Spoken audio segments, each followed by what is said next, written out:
And welcome to Weather and Ag in Focus on this Wednesday, April 9th, 1:06 in the afternoon. I'm Chief Meteorologist Dean Wysocki, along with our Ag Director, Bridgette Readel. We've got temperatures out there very nice, 60 degrees, a little breezy, though. Those west winds gusting up to 30, so it is going to be a little bit on the breezy side. Those west winds tend to warm the valley up quite a bit, and we'll reach the mid-60s today before we see more clouds come in. A little cooler in Lakes Country, but all in all, a pretty nice day, and only a slight chance of an isolated shower or thunderstorm as we head after dark tonight. So pretty good forecast. We had a little bit of a sprinkle light shower activity around the FM area overnight and early this morning, but other than that, no really appreciable rain, Bridgette. But the good news is it looks like out west, which the drought-stricken regions of the west-northwest part of the state look to be in on some much-needed rainfall over the next 2 weeks. We're getting into that stormy part of the LRC cycle, and it looks like those areas that have been really hit hard are going to see some much-needed rainfall. Some of that might fall in the form of snow, but I don't think they're going to complain too much as long as it's moisture out west. Okay, but also remember, we need this in half-inch increments. So every time you say there's a chance of rain, we need a half inch of rain out there. Okay, ready? Got this? I don't think that's happening. Sorry.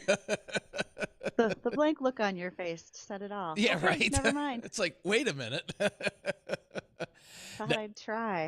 Hey, you can't. It doesn't hurt to ask. That's for sure. But yeah, that's good news there. But for our forecast, we do have some pretty decent weather for today. We'll take a small setback tomorrow, and then things improve as we head towards the end of the week. So today we're looking at, again, mostly sunny skies. We will see clouds increasing from the west, and we'll have highs in the mid-60s today with those winds becoming northwest as we head into the evening hours.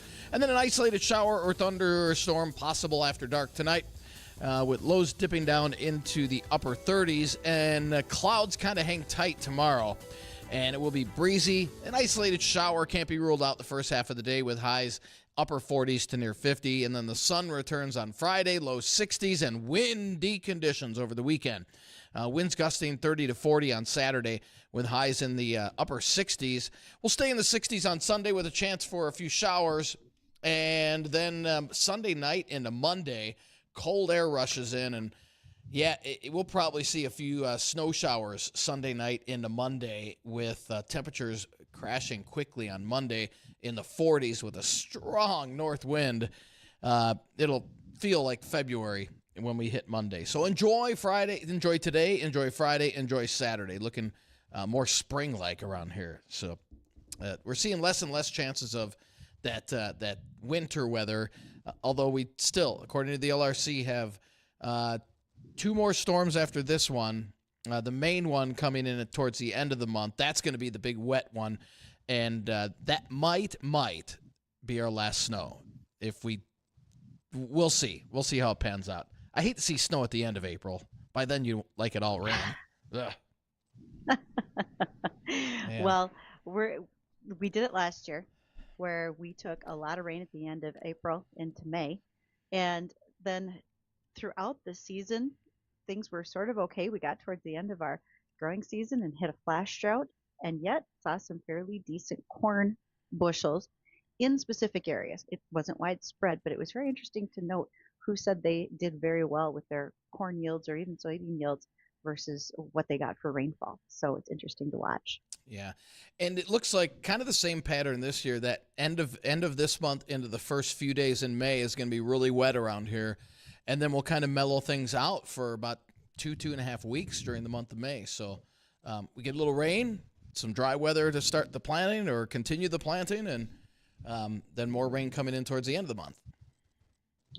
Well, one parade I'd like you to not rain on is the one in Washington, D.C. today for North Dakota State University championship football team, the Bison. They're in Washington to meet with congressional leaders, give a congratulations on being most recent national champions. They'll spend some time with Secretary of the Interior, Doug Burgum, as well as President Trump himself. And I've been watching our crew out there doing some video footage and interviews. They've been having a pretty good time following the Bison through Washington, D.C. thank you to PetroServe USA, the Hot Tub and Sauna Store, and Rowan Joe Junk Haul and Removal for sponsoring that trip so we could take the microphones and the cameras and go follow the bison for a day or two out in Washington. Yeah. Much appreciated, folks. Man, the kids have got to love that. I would think so. Doesn't matter what side of the aisle you fall on, just to be able to visit the White House and meet the president. That's kind of cool. I would say that's not something that happens to every college athlete. Right. Exactly. And the weather out there is beautiful. They're in the low 50s right now with sunshine and light winds. So couldn't ask for anything better out there. Take it while you can, because come summertime, it's going to be hot and awful out there. Yeah, I right. just want to point that out. Yeah. So, as a congratulations to more students, there was a competition held for soybeans and looking for innovation from college students so that they could earn scholarships. So here's the 3 top winners. One of them was called Soy Shield. Tell me if this sounds familiar. A self-adhesive, flexible thermoplastic film that essentially could be marketed for both laboratories and household uses. Does that sound like to you? Saran wrap. Well, I was going to say, something. I was going to say for some reason tinfoil, and I'm like, no, it's not tinfoil. But yeah, so this Take that off your head. It's yeah, right. Tinfoil. Stop it. Okay, so the saran wrap that they developed, though, is not made from an oil-based product, which we would get through most plastics like saran wrap. This is a soybean base. So one of the uses being proposed for it would be potential plant grafting. So tree nurseries, that type of thing, because it would be biodegradable and you'd have less concern about plastic being left behind, whether on the plants, etc. But it's pretty water resistant, and it can even be used in laboratories with organic acids and bases. Then the second thing that they were able to earn dollars on because of the way the judges ranked them was something called Soy Sleek. It is a soy-based shampoo bar. For a long time, soybeans and soybean oil has actually been used in shampoos. And now they are formulating it into a bar. It's made naturally and really only has a couple of components in it, but it could be a shampoo bar. Now the last one, Pura Soy. It's 100% soy-based multi-purpose pad that's using 2 pure soy-based ingredients. Now, the students say you can use it not only to wash your skin and face, but your dishes and glassware. And I might recommend that maybe we're not using the same multi-purpose pad for those 2 things at the same time. If I'm washing my face with it and my dishes, maybe I should buy 2. Probably a good idea. Just a thought. Yeah. Yeah, probably a good idea. So those products are not in the market, but they have been developed by students at universities who, again, competed in this soybean challenge to look for new technology. And so we're going to see if they do make it to market, but hopefully so. Some of these great ideas have been long lasting, unlike normal petrol-based chemicals like corn plastics. Whenever I do classroom visits for 4th graders, I make sure to talk about the fact that there is a plastic made from corn that will biodegrade in landfills in under 10 years versus what we see with a lot of the traditional plastics. Also, one last thing I want to make sure to reiterate after our morning shows this morning, I was on with Bonnie Amistadi and Jace, her co-host, and we highlighted the fact that Facebook is not a search engine. Could I please just reiterate that one more time? Facebook is not a search engine, you guys. If you have questions, especially if they're agriculturally related, I really welcome you to send emails to me, ag@flagfamily.com. You can reach Dean, weather@flagfamily.com. We would happily answer those for you. And if we don't know, we will find the answers. You can also call us anytime during the show today on the JLA Insurance phone line, 701-293-9000. And you're not only hearing us over the air, but able to watch YouTube, Facebook, and Acres TV. We are listed under WDAY, Weather and Ag in Focus, and you can find us there. So many things going on agriculturally as usual. One more that I want to highlight for you, Dean. A farm in the Dell of the Red River Valley has announced their 2025 season as a community-supported agriculture program. This is over in Moorhead. It is a farming model that allows you as the consumer to buy shares of the farm's harvest in advance. Then you're going to pay up front, and throughout the season, you'll be provided with fresh farm produce that's handpicked every week. It's locally produced, as we said, Eating healthy is one way to go for your whole summer month, and you can be registering right now for it. There'll be pickups in a number of locations around the Fargo-Moorhead area. One of the things that's really nice is they work with local folks that may be in a situation where maybe they have some handicaps, etc. But Farm in the Dell really encourages those folks to come on out and work, be a part of the process, hands-on, very much so, and again providing healthy food to those in our community who wish to subscribe to it. So check them out, Farm in the Dell of the Red River Valley. All right, next up will be, of course, markets, soon to be followed by our guest today. We are going to be joined by Mark Isley. Mark is a rancher in Wyoming. He is known to own the King Ranch. It's not the same King Ranch that you think of as the ranch in Texas, so we'll have to define that. But also, he's the most recent past president of the National Cattlemen's Beef Association, and he had some things happen when it came to transition planning for his ranch as he took over that operation that were unexpected and yet good learning moments for many others. So I'm looking forward to visiting with Mark after we return. So stick with us. We'll return after the markets from American Ag Network.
Welcome back to Weather and Ag and Focus. Thanks for joining us today.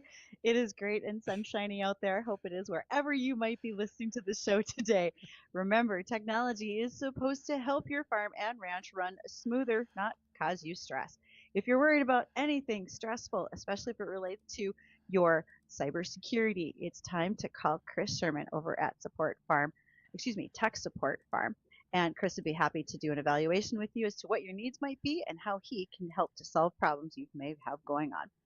Also, we are on the cusp of getting ready for our Here We Grow project.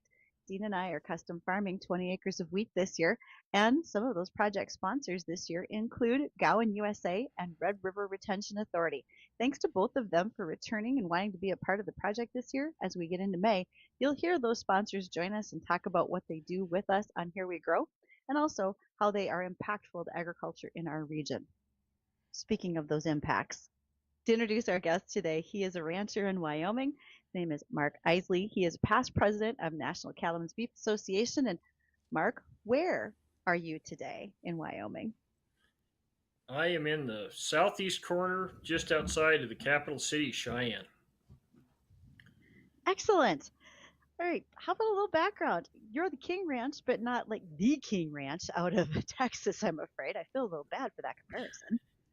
Yeah, I wished I got the truck royalties. It would make my day a whole lot better, but I have very little to complain about. The King Ranch was actually homesteaded and operated by three brothers, the Kings, who immigrated from England, and they were doing share crops for local, actually Laramie, for their sheep, for their lambs was their payment, and they actually ended up with enough sheep that they started buying land, and they came over to this place in it was 1904, and started it, and then brought over their first the first flock of Corriedale sheep in the United States, I might add, from New Zealand, and that was 1911.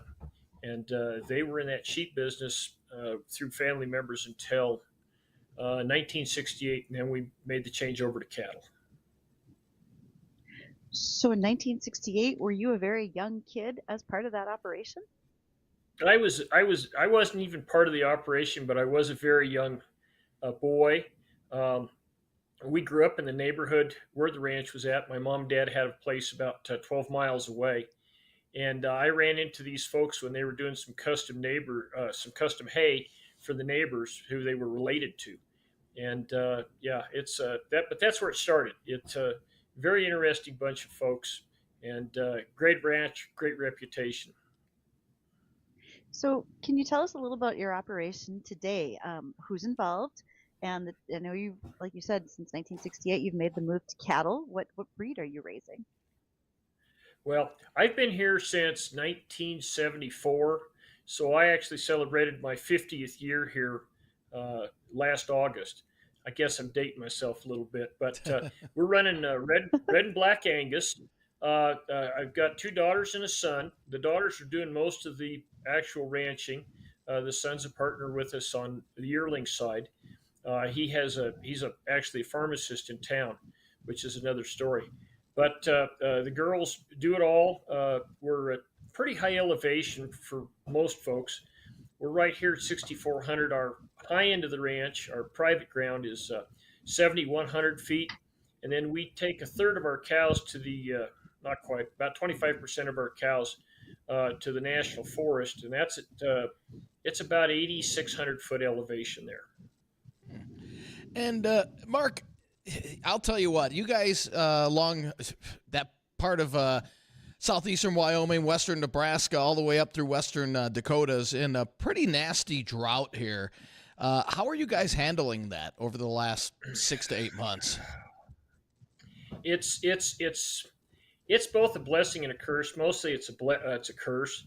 We had an open winter. Boy, that was great. We didn't use much hay. We had some old grass we were able to stay on and use. We didn't have to accept some supplement. Made for a really nice calving season. We're about 95% done, maybe a little more now. So that's really been a delight. But we already have the local fire departments all tuned up because we're having grass fires in March and April. It's pretty tough. We finally had a half inch of moisture, which seemed like a bunch, and then the wind picked up and dried it back out. So we're in pretty tough shape. I'm probably better than some of my neighbors because we intentionally grass bank, and as part of our standard operating procedure, we understock. We will keep our yearlings if we're having a great year. We'll back off and unload them early if we have to, with our goal in mind to preserve and protect that grass. Okay. Well, and I would say that this year you're going to want to conserve as much as possible because drought cycles in your part of the world, you are typically fairly dry, but this could be rather long standing, perhaps. It could be. We only got about 6 inches of rain last year. Fortunately, we had an amazing year prior in 2023, and boy, we had hay, we had grass. That really carried us through last year. We had carryover grass, carryover hay. It was really a delight. But we're right on the eastern side of the Laramie Range, which is where we also have the forest ground we take our cattle to, and we really catch heck from the winds. I mean, uh, if you look at everything in this country, the telephone poles and the trees and everything leans to the east. The old timers used to set the old timer power the linemen used to set the power lines with a list to the west at 5 degrees, and in a few years they'd be straight up and down. And because of regs and none of this freelance stuff they allow today, they've set them up straight, and in 3 years they're leaning to the east. But most all of our wind is prevalent from the west, so we don't have a lot of natural shelter here. So we have to rely on man-made shelters, a lot of wind breaks, that sort of thing. And same things happens with our snow. Most of our worst snow comes from the west, but when we get storms that are soakers in March and April and May that are so helpful, they usually are upslopes. They come from the south and the southeast, so it catches us a little off guard, but it's just part of the deal. See, Dean, he's dialing up some more rainfall, just like I asked for. Right. Everybody's wanting it. All you have to do is ask nicely, and usually we provide. Exactly. Well, one of the things I've tried all the other things. Go ahead. Go ahead. No, it's okay, Mark. I said I've tried everything else. I've done a rain dance. I've left the top down on the window, let windows down. I've washed the car. You name it, I've tried all of it. Not working. All right, those are just some of the methods we're going to learn about today, but also we want to talk with Mark after our bottom of the hour news in regards to when you are given an opportunity that you didn't expect, and how can you best take advantage of that when it comes to ownership of your ranch, farmland, because I think there's some lessons to be learned, and we'll do that when we return.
Welcome back to Weather and Ag in Focus. And again, if you have questions during our conversation today, you can reach us on the JLA Insurance phone line, 701-293-9000. Now, we have a guest with us, and that is Mark Isley. Mark is in Wyoming. He's a rancher, also most recent past president of the National Cattlemen's Beef Association. Mark and I have crossed paths a couple of times at various events, and one of the things I've heard him talk about is a slightly unusual way of how it came to be that he ranches. So, Mark, would you care to tell your story? Well, I'm not that smart, but I'm lucky I've been surrounded by smart people.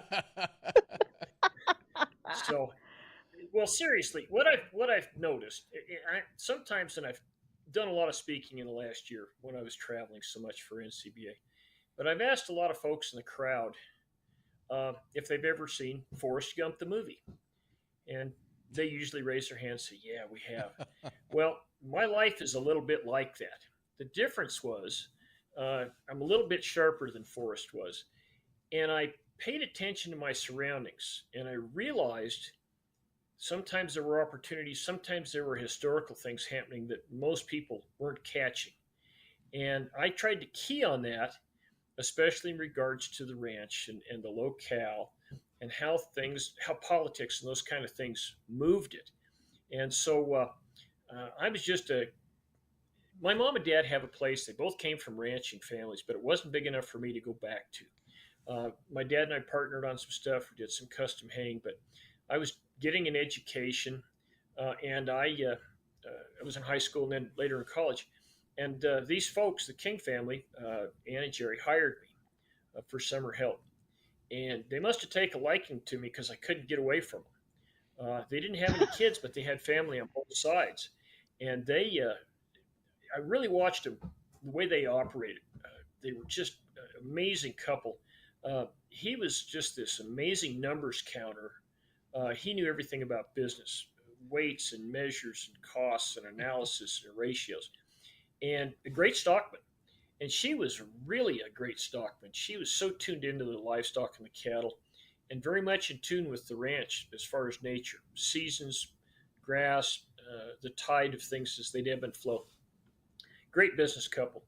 And I was really watching it and watching them work and saying, how can I replicate this? And I was watching these folks, and I was starting to strike out on my own because I had my own custom haying deal. I was raising a few cows. And, like I said, I was in college when they approached me, working for them also. And I thought, well, they came to me and said, we have family who wants the ranch, but they want it for the wrong reasons.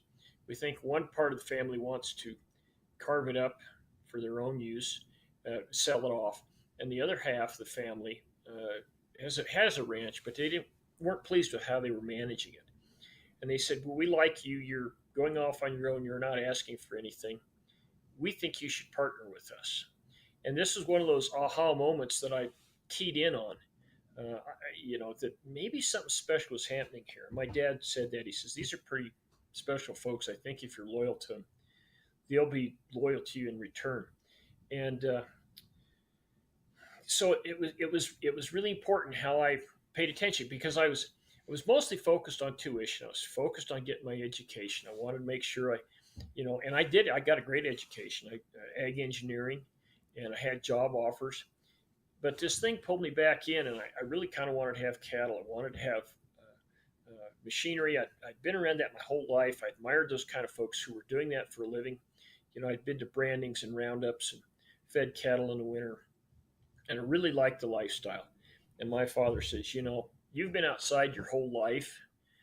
We couldn't even get you to come indoors when you were a little boy. In fact, we'd actually have to paddle you. And he says, I've got to watch you get in office and be in a cubicle. You'll never last. And it was an aha moment. I realized he knew me better than I did myself. So the Kings said, stay with us. We'll work into it. We'll start selling you bits and pieces. We will eventually start selling you the private land, or the public lands, the permits, and you can start growing your herd. And that's kind of basically how I got into it. I brought my own equipment here, and that was all good and cozy. So that's kind of how it started. So for you, there became a time where there was going to be a major shift in the ownership of that ranch when you least expected it. Um, you had a lot to overcome as far as how do you go out, make sure you have financing and the support in the community to take over something of that size of an operation. I I never took it for granted that anything was going to be handed to me. So I was developing my own lines of credit, buying my own livestock, buying my own machinery. And that was really a good lesson for me to go do custom haying because I was working on all these other ranches and I saw how they did things. Oh, that's really a good thing. It's a really bad thing. I can get along with these people. I can't get along with them. And I realized I had to go make those connections on my own. And I never took any of that for granted. So I was already establishing those things. Now, several things happened. Of course, one of them was the farm crisis of the 80s, and I got caught up in that. Right. Fortunately, I Right. wasn't over leveraged, but I remember paying 21% interest on the little operation I was running. Uh, People talk about 8-9% being awful, and it is. It's high, but 21% was crushing for anybody that was involved with that. I managed to get out of that, Dad, and I managed to weave our way through that, develop some lines, pace things down. And but the Kings were not in hock. They were in good shape, and they were adopting some new technologies, some irrigation, some other things. They raised a great crop of cattle. So it was just this ongoing education. I had gotten married right out of college, and my wife was an FFA 4-H kid, and she was really good with our kids. But the Kings were good with them too, and they were showing them how to pay attention to the grasses, and so we were kind of getting a secondary education from these folks, and that was really wonderful. But our big crash, and I took this incredibly personal, was Mr. King on our federal lands. We hadn't done the deal yet, but he got cornered by some activists, spin off of Western Watersheds, and that was originally their private ground that the government had taken for military exercises, and they never got it back. And now the activists were hounding him that they were destroying the planet, cows were bad, and he was trying to explain to them how things worked, and they just rationalized everything to a point of nonsense. And we had just come through a really tough winter where we had lost a lot of calves because we had some. It was really wet, and we had some calves get sick. And we don't have all the vaccines and the remedies that we have now. And he took it really hard. He was broken. It was awful for me to watch, and I took it personally that they had gone after a good man. And Mm-hmm. he says, "Okay, I'm ready to say that federal lease, and good luck. You're probably going to lose it in 3 years with cattle free by '93." And that was the catalyst that made me dig my heels in and said, "Nope, I'm going to take the fight to these guys, and I'll know it's over when the door hits me on the way out." And I did not realize the torrent of things I was to be in for. That was just the first of many. As you have had your daughters and involved in your operation, your son's involved in the yearlings, as you mentioned, what is some of the learning moments you had through your takeover of the operation or your working into the operation that you made sure to open their eyes to so that they had good learning moments? Well, it's a tough business to be in anyway, and you realize you have to. I think ranching has to be profitable, if at all possible, and second of all, it ought to be fun, and it shouldn't be backbreaking. You shouldn't be broke down whole of a person by the time you're 60 or 65. And so my goal was to try to upgrade, up machine. Think we used to do everything with small square bales. I'd had my fill of that. We moved to big round bales. We moved to bale bed pickup trucks. Because of the daughters, I knew they were going to buck those bales. We moved stuff in mass. We did crop sharing. I really focused on water wells and pipelines, and I had access to the big coal mine haul tires for tanks.